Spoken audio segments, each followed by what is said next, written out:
ಉತ್ತರ ಕೊಡ್ತೀನಿ. ಮಾನಸಿಕ ಒತ್ತಡದ ಮೂಲ ಮನಸ್ಸಿನಲ್ಲಿರೋ ವಿಚಾರಗಳನ್ನು ಹೊರಗಡೆ ಕಳಿಸದೆ ಒಳಗಡೆನೆ ಇಟ್ಕೊಳ್ಳೋದು. ಮನಸ್ಸಲ್ಲಿರೋ ವಿಚಾರಗಳನ್ನು ನೀವು ಆವಾಗ ಇಳಿಸಬೇಕು. ಯಾರ ಹತ್ರನಾರು ಗಂಡ ಹೆಂಡತಿ ಅನ್ಯೋನ್ಯತೆ ತುಂಬ ತುಂಬ ತುಂಬ ಇಂಪಾರ್ಟೆಂಟು. ಗಂಡ ಹೆಂಡತಿ ದೇಹದ ಸಂಪರ್ಕ ಅನ್ನೋದಕ್ಕಿಂತ ಹೆಚ್ಚಾಗಿ ದೇ ಆರ್ ಫ್ರೆಂಡ್ಸ್. ಗಂಡ ಹೆಂಡತಿರು ಫ್ರೆಂಡು.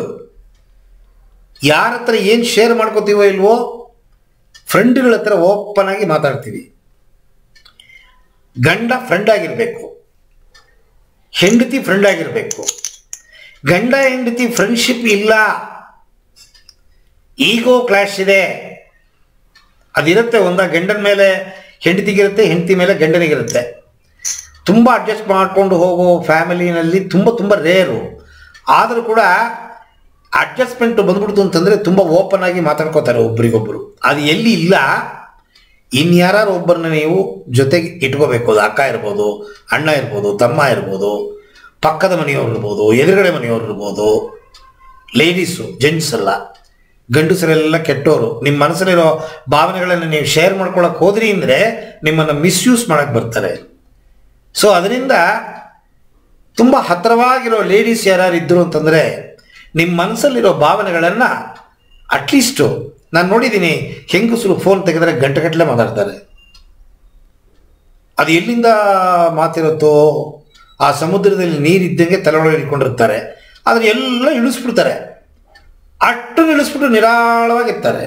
ಹೆಂಗಸರ್ದಿರೋ ಒಳ್ಳೆ ಕ್ಯಾರೆಕ್ಟ್ರು ಅದೇ, ಕೆಟ್ಟ ಕ್ಯಾರೆಕ್ಟ್ರು ಅದೇ. ಜಾಸ್ತಿ ಮಾತಾಡ್ತಾರೆ, ಇರೋದನ್ನು ಹೇಳಿಬಿಡ್ತಾರೆ ಓಪನ್ ಆಗಿ.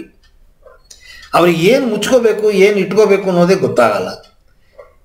ವಾಕಿಂಗ್ ಹೋಗ್ತಿರ್ಬೇಕಾದ್ರೆ ನೋಡ್ತೀನಿ ನಾನು, 2 ಹೆಂಗಸರು ಸೇರಿಬಿಟ್ರೆ ಊರಲ್ಲಿರೋ ಪುರಾಣ ಕಥೆಗಳೆಲ್ಲ ಮಾತಾಡ್ತಾರೆ. ಇದು ಮಾತಾಡಬೇಕು ಮಾತಾಡಬಾರ್ದು ಅಂತಲೇ ಇಲ್ಲ, ಎಲ್ಲ ಮಾತಾಡ್ಬಿಡ್ತಾರೆ. ಅವ್ರ ಗಂಡ ಹೆಂಡತಿ ಪರ್ಸನಲ್ ವಿಚಾರಗಳನ್ನೆಲ್ಲ ಶೇರ್ ಮಾಡ್ಕೊಂಡ್ಬಿಡ್ತಾರೆ. ಲೇಡೀಸ್ ನೇಚರ್ ಅದು. ನೀವು ಇಂಟ್ರೋವರ್ಟ್ ಆಗಿದ್ದರೆ ಖಂಡಿತ ಖಂಡಿತ ಖಂಡಿತ ಮಾನಸಿಕ ಒತ್ತಡಕ್ಕೆ ಒಳಪಡೋ ಚಾನ್ಸಸ್ಸು ತುಂಬ ಜಾಸ್ತಿ ಇರುತ್ತೆ. ಸೊ ಇಂಟ್ರೋವರ್ಟ್ನ ನೀವು ಎಕ್ಸ್ಟ್ರೋವರ್ಟು ಮಾಡ್ಕೋಬೋದು. ಹೇಗೆ ಮಾಡ್ಕೋಬೋದು ಅಂತಂದರೆ, ನೀವು ರಸ್ತೆಯಲ್ಲಿ, ಇದು ವೇಸ್ಟ್ ಅಲ್ಲ ಮಾತಾಡೋದು, ಒಳ್ಳೆಯದು. ರಸ್ತೆಯಲ್ಲಿ ಹೋಗ್ತಾ ಇರ್ತೀರಿ ಅಂತ ಇಟ್ಕೊಳ್ಳಿ. ಸುಮಾರು ಜನಗಳು ಅವರಿಗವರೇ ಮಾತಾಡ್ಕೊಂಡು ಹೋಗ್ತಾರೆ, ಪಕ್ಕದಲ್ಲಿ ಯಾರೂ ಇರಲ್ಲ.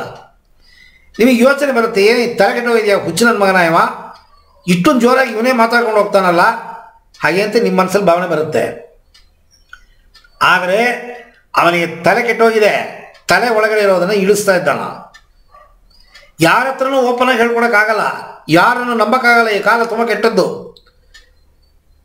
ನನಗೆ ನಾನೇ ಮಾತಾಡಿಕೊಂಡ್ರೆ ನನ್ನ ಮನಸ್ಸಲ್ಲಿರೋ ಭಾವನೆಗಳು ಭಾರ ಇಳಿದೋಗುತ್ತೆ, ಮನಸ್ಸು ಫ್ರೀ ಆಗುತ್ತೆ.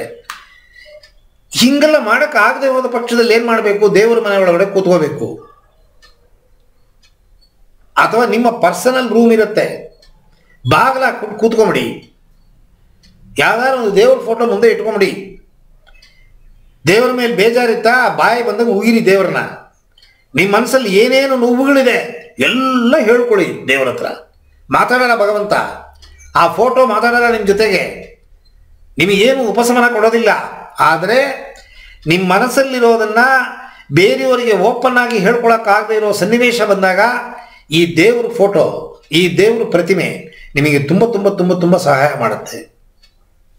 ಅಥವಾ ಅಣ್ಣನ ಫೋಟೋ ಇರ್ಬೋದು, ಅಕ್ಕನ ಫೋಟೋ ಇರ್ಬೋದು, ಅಮ್ಮ ಅಪ್ಪ ಫೋಟೋ ಇರ್ಬೋದು. ಯಾರ್ದೋ ಒಂದನ್ನು ಮುಂದೆ ಇಟ್ಕೊಂಡು ನಿಮ್ಮ ಮನಸ್ಸಲ್ಲಿರೋ ಭಾರನ ಓಪನ್ ಆಗಿ ಬಾಯಿ ಬಿಟ್ಟು ಹೇಳಿಕೊಂಡು, ನೀವು ಕಣ್ಣಲ್ಲಿ ನೀರು ಬಂದರೂ ಚಿಂತೆ ಇಲ್ಲ, ಅಳಬೇಕು. ಒಳಗಡೆ ಯಾವುದನ್ನು ಇಟ್ಕೋಬೇಡಿ. ಅವ್ರು ಹೇಳಿದ್ರು ಇವ್ರು ಹೇಳಿದ್ರು ಓಪನ್ ಆಗಿ ಮಾತಾಡ್ತಿ ಆಮಿಕೆ ಇಟ್ಕೋ, ಅದೆಲ್ಲ ಮಾಡಬೇಡಿ.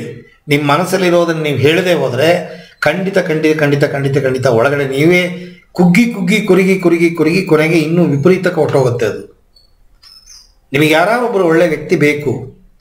ನಿಮ್ಮ ಮನಸ್ಸಲ್ಲಿರೋ ಭಾವನೆಗಳನ್ನು ನೀವು ಹೇಳ್ಕೊಳ್ಳೋಕ್ಕೆ, ಶೇರ್ ಮಾಡ್ಕೊಳ್ಳೋಕ್ಕೆ, ನಿಮ್ಮನ್ನು ಗೈಡ್ ಮಾಡೋಕ್ಕೆ ಸತ್ಯವಾದ ಸ್ನೇಹಿತ ಸ್ನೇಹಿತಿ ಯಾರು ಒಬ್ಬರು ನಿಮಗೆ ಬೇಕು. ಅದಿಲ್ಲದೆ ಹೋದ ಪಕ್ಷದಲ್ಲಿ ಇದು ನಿಮ್ಮನ್ನು ತುಂಬ ಡೆಪ್ತಿಗೆ ಕರ್ಕೊಂಡೋಗಿ ನಿಮ್ಮನ್ನು ಹಾಳು ಮಾಡಿಬಿಡುತ್ತೆ. ನೀವು ರೋಡಲ್ಲಿ ಒಂಟಿಯಾಗಿ ಮಾತಾಡಿದ್ರೂ ಚಿಂತೆ ಇಲ್ಲ, ಮಾತಾಡಬೇಕು. ನೀವು ಮಾತು ಆಡೋದು ತಪ್ಪು ಅಂತ ಕೆಲವರು ಹೇಳ್ತಾರೆ, ಆದರೂ ಕೂಡ ನೀವು ಹೊರಗಡೆ ಮಾತಾಡ್ತಿರೋ ಬಿಡ್ತಿರೋ, ನೀವು ನಿಮ್ಮ ಮನಸ್ಸಲ್ಲಿರೋದನ್ನು ಹೊರಗೆ ಇಳಿಸಲೇಬೇಕು.